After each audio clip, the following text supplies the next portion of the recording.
So we're back in the studio now, and I've got a track pulled up that I've kind of reset everything, taken all the plugins off, or most of them, and I'll just kind of walk you through a little bit of what I do. And again, I'm not a mix engineer, but I have picked up some tricks along the way of just making tracks sound pretty good, pretty close. Whenever I do have the budget, I will hire somebody, especially if I'm working on a larger commercial project. It makes more sense to hire somebody who only mixes, whose job it is to make every track sound good, and they're doing it day in and day out. They're experts. But this is what I do when I don't have the budget to hire somebody else. So a lot of times what I'll do is I'll just start everything at 0. Okay, so now I'm just going to reset everything to 0. So every track here is set to 0, and I'm going to go back through and I'm going to turn all of my buses up.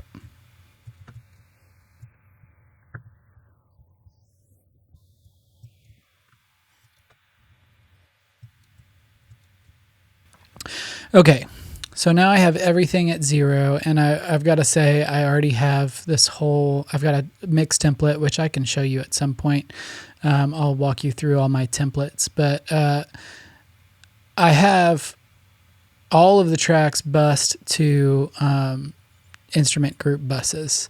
So all the drums are going to drums, all the percussion's going to percussion, the bass is going to bass, etc., etc.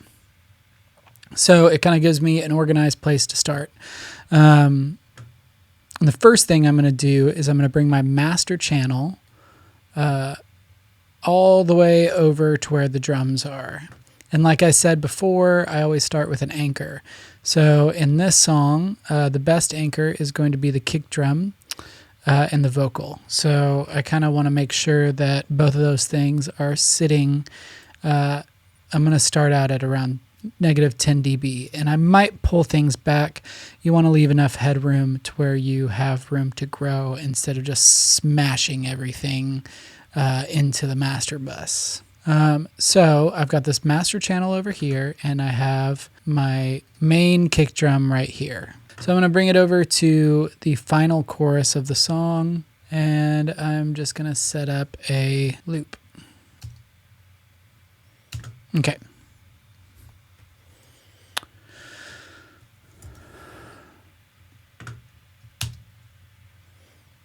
So now I'm going to slowly bring everything up, starting with the kick drum.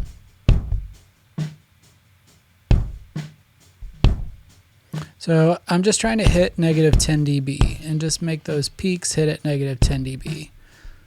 And that's looking pretty good. And I've got a kick sample here.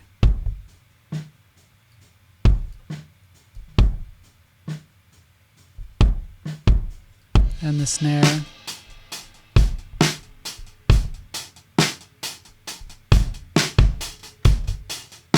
The snare sample.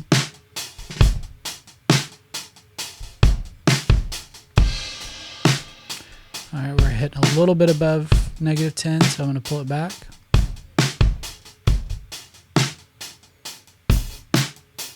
And my overheads.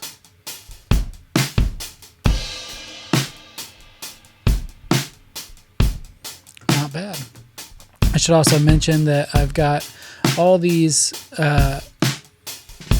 buses sending to a parallel compressor. So I've got this 1176 and I've got the attack all the way slow and the release all the way fast, and that's just going to add a little bit more punch to the drums. I'll kind of show you. It definitely increases the volume, which is why I leave it on. And I could bring a little bit more of the overhead in there. And that's going to give a little bit more of a full-on effect. I'm actually going to bring that down just a little bit. And let's see where we're hitting here on the master. All right, we can bring it up just a tiny bit.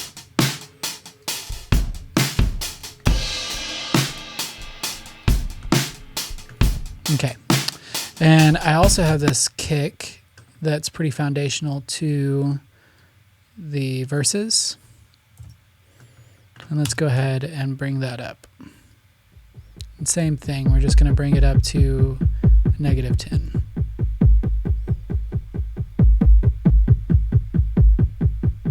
And, you know, as we go along, we can pull things down and pull things up. This just kind of gives us a starting point for where we want to bring everything up to. All right, let's go back to our chorus.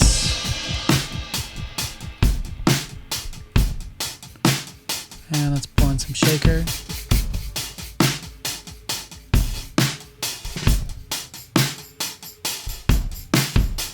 Tambourine.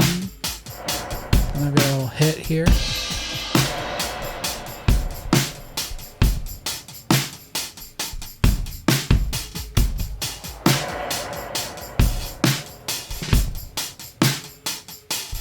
And now let's go ahead and bring up our bass.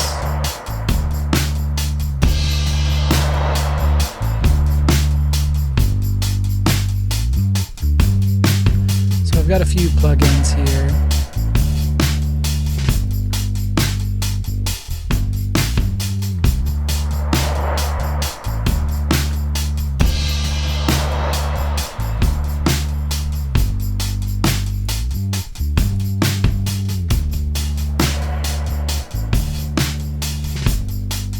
So I'm pulling out a little bit of 50 Hertz, which is where the kick drum is boosted.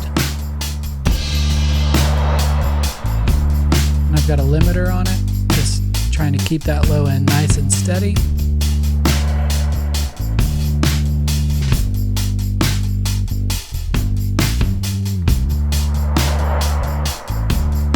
And we're still sitting nicely right around that -10 dB mark.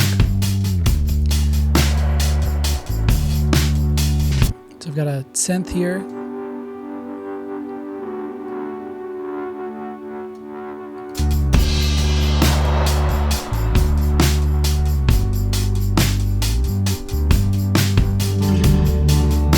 Acoustic guitar.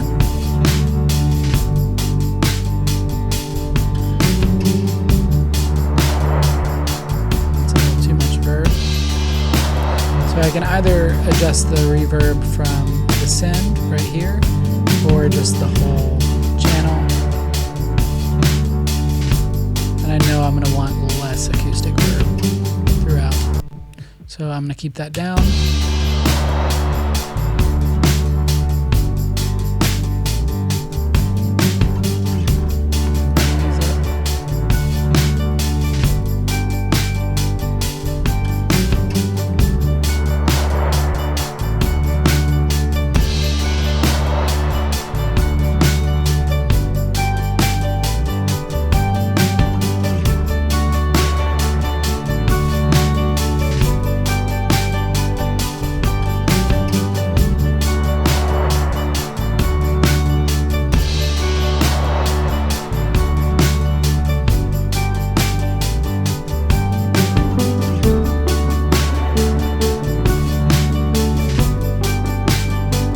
Go check in on the master fader. Not blowing anything up yet, so this is good.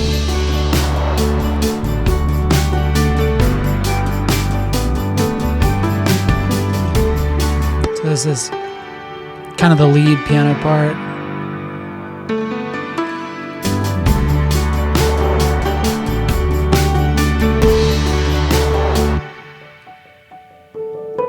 We've got more texture here.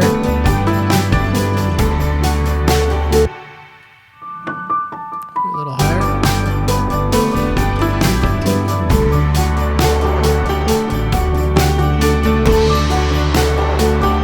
Okay, now we have some strings.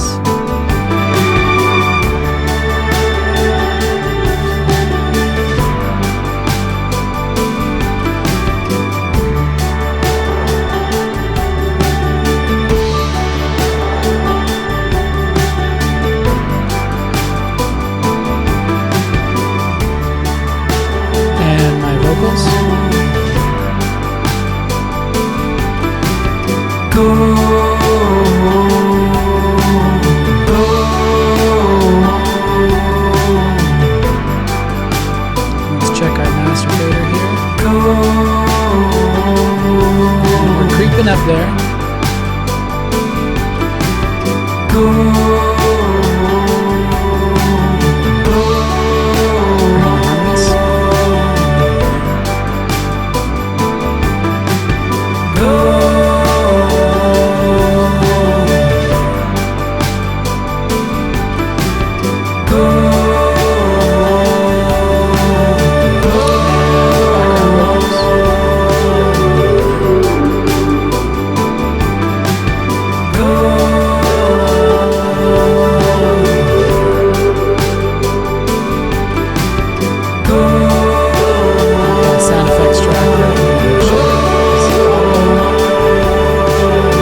Cool. So now I've got a decent balance on everything in, 5 minutes.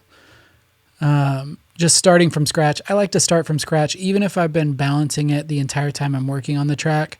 If I start from scratch, I have a fresh perspective of what's working and what's not. So I'm going to bring my master channel back over here. And the cool thing about buses is that now we can kind of do some broad strokes. So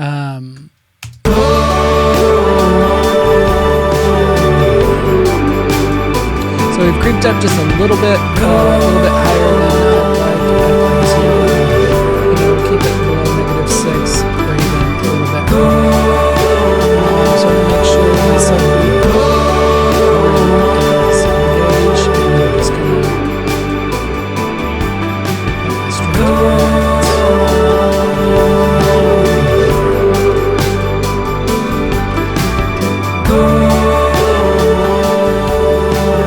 now I can pull all my groups back just a little bit and just make sure we're still in a safe level.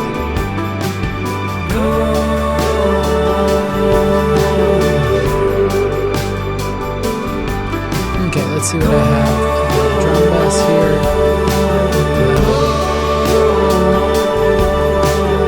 I've got a little saturation, a little top end boost. Let's see, I've got a little 4K depth a little bit to leave some room for the vocals. I really like that new top end boost. I'm dropping just a little bit of low mids and another saturation. Just a tiny bit.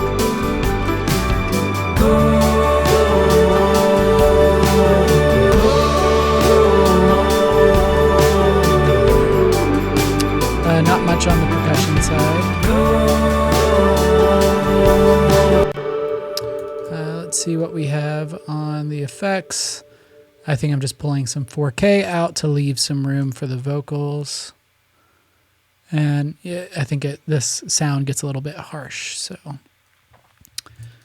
okay, for the bass, yeah. So I've got some of the earth. It's just a low end boost.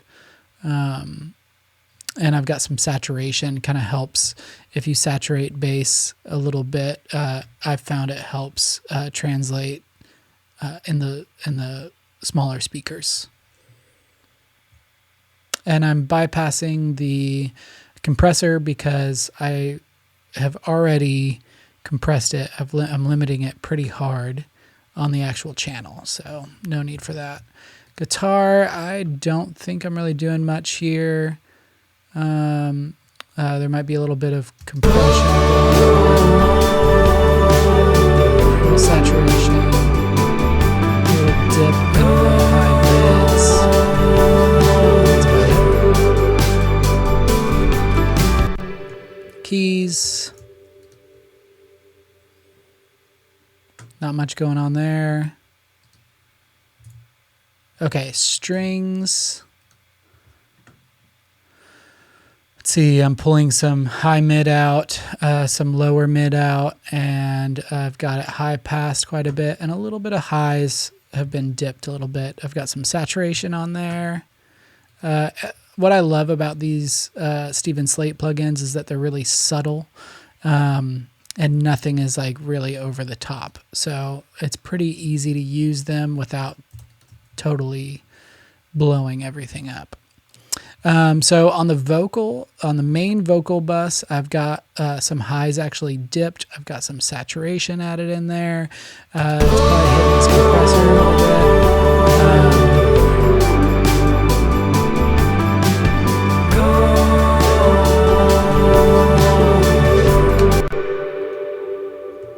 So not bad. I also have a de-esser that I've put on here.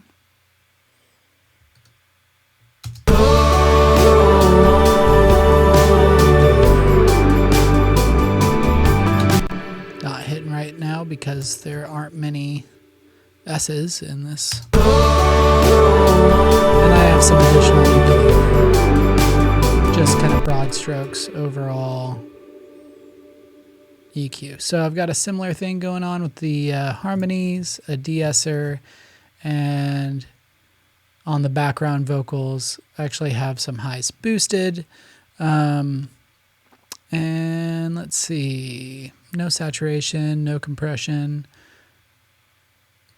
There's no real S's, so no need to de-ess.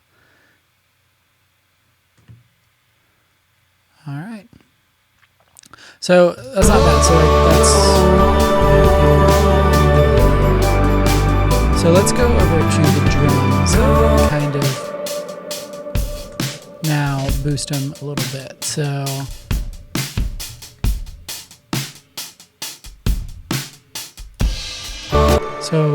on the kick drum, I've got the SSL channel. I'm boosting at 50 hertz. I'm pulling a little bit at 300. I'm pulling some of the high mids out because it doesn't need to be a super aggressive kick. And I'm not really adding many highs. Sometimes I'll add like quite a few highs, but right now I'm not. And I have a kick sample in there. And then on the snare, I've got a lot of highs boosted. Without it, I mean,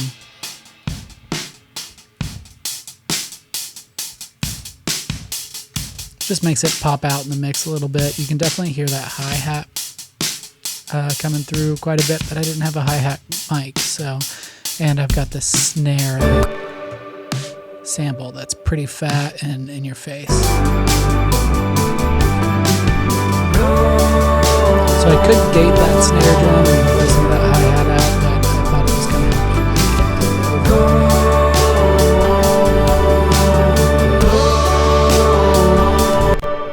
So I know I'm going to want to bring this lead vocal up here for the verses. So one thing that I do, I should say, I quadruple track my vocals for this project. A lot of the sound of Half Measure is a thick, chorusy vocal sound, which for me, I've just had the best luck with tracking my vocal 4 times and putting it almost at equal levels across the board. So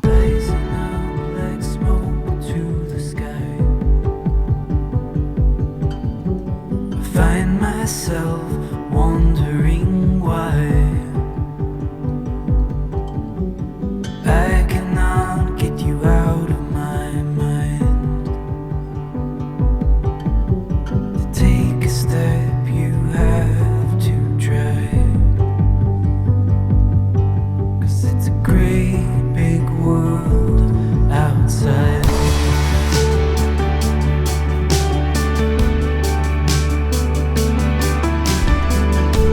So that's not bad. I mean, for a really quick mix, what I would do next is I would go through and I'd pull up all my volume automation, and I'd go through and just adjust things a little bit more for each part.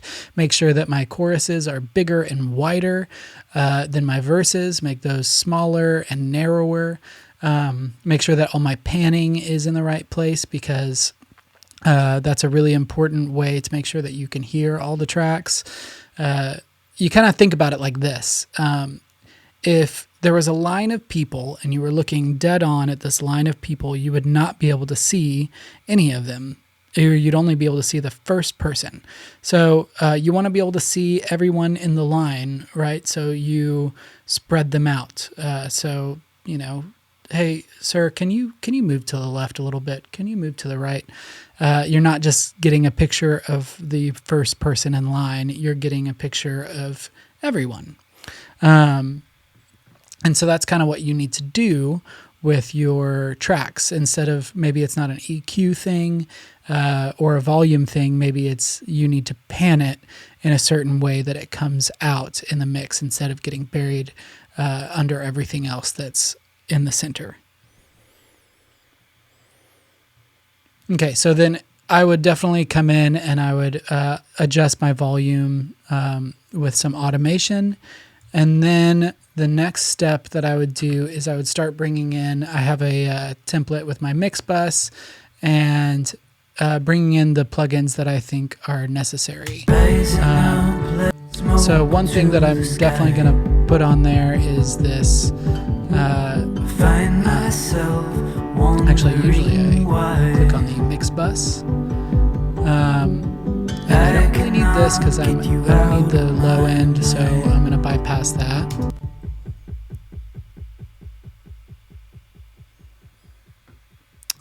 And it's mostly just for this virtual mix bus. I want to make sure that I've got that in there. It just gives a little bit of harmonic something.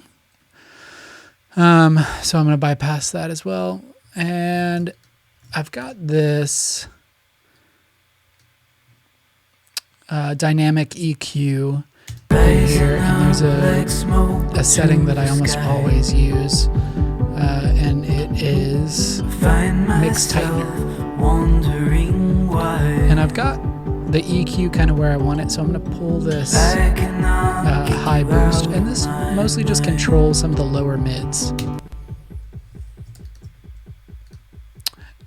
So then I am a big fan of the SSL EQ. I use this a lot. I don't know, I've just been using it for so long. I just really like the way it kind of glues everything together.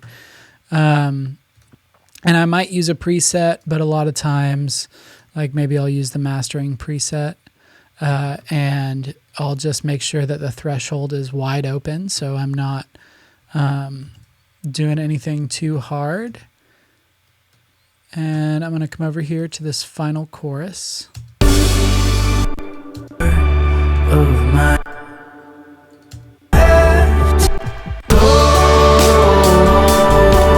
Alright, so I'm on the final chorus, and I'm going to make sure I'm not boosting anything yet. And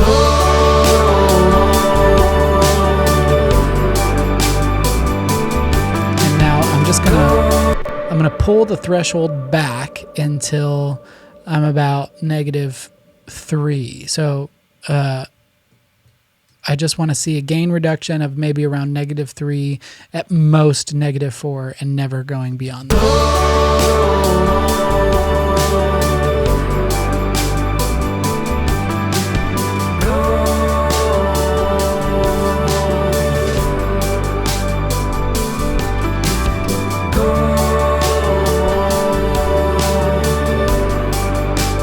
Okay.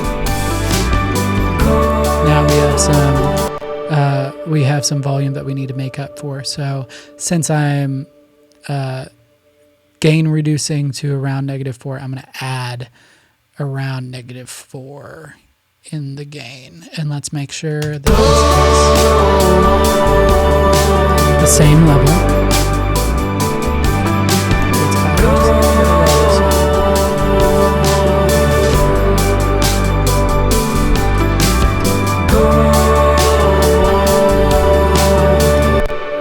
I'm hearing that hi-hat stick out quite a bit, and I think one of the reasons for that is the parallel compressor.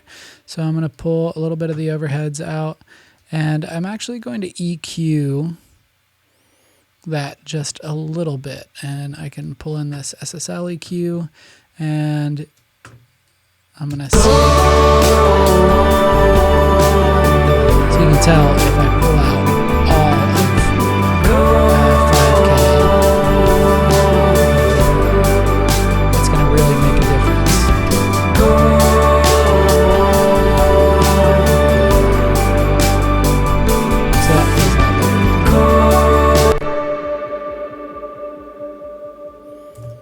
All right.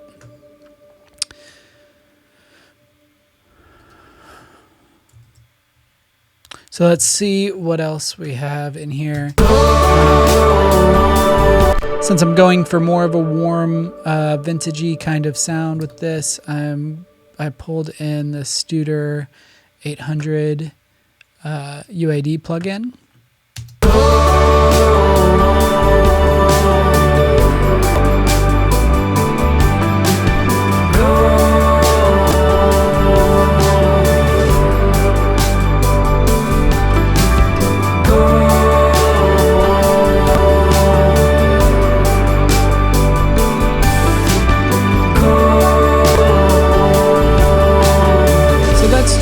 That's just kind of gluing everything together. It's adding a little bit of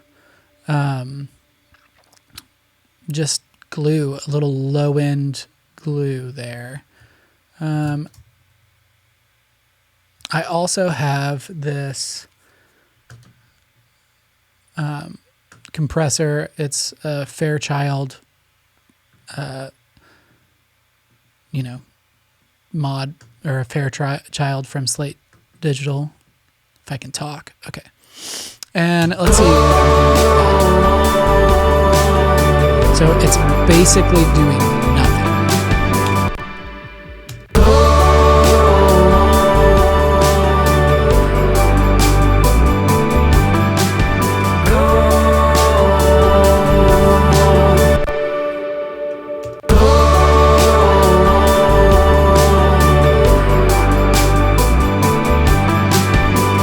So I just like it on. It's almost doing nothing, but it's just adding a little sizzle maybe in there. And I'm going to keep it on.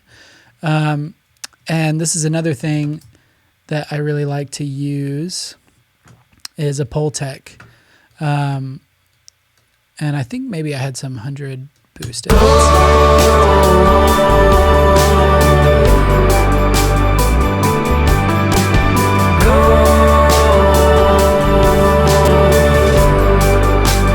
So that definitely gives it a lot of really, great low end. I think that's going to translate really well.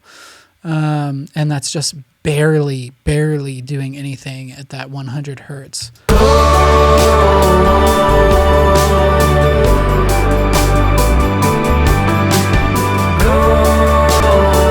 Actually, I think I'm attenuating a little bit.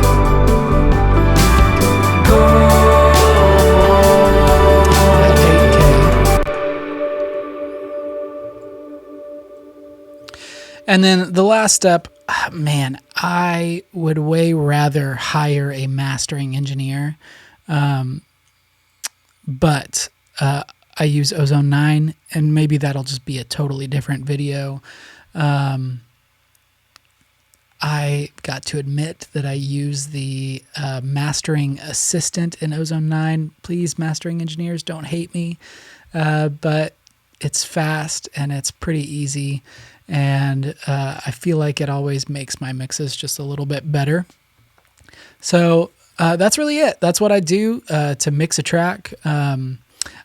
I'll spend a lot of time, bringing it out to the car, and I'll hear something, come back in.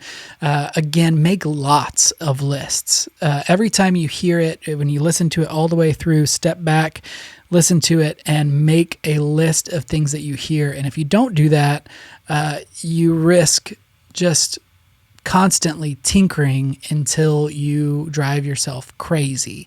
But when you listen to the whole thing, you just write down everything that sticks out to you when you're listening to the whole big picture, and then just go in and knock those things off the list. Also, get the people that you trust to help you kind of to be your extra ears, a lot of times after I've been mixing, especially my own tracks, which it's really hard to be objective when you're mixing your own stuff. Get somebody else to help you be that objective ear, to be able to listen to it and ask them to make you a list of things that stick out to them. And then you can go through and check those things off the list. All right. Well, next week I think I'm going to do my whole story of how I became a composer and why I chose that instead of performing on the stage. How I went from performing for thousands of people to being a dishwasher in a restaurant to doing what I do now. It's kind of a fun story, so look forward to seeing you then. If you like this video, then go ahead and like it. If you subscribed, then cool. Whatever. Thank you guys. See ya.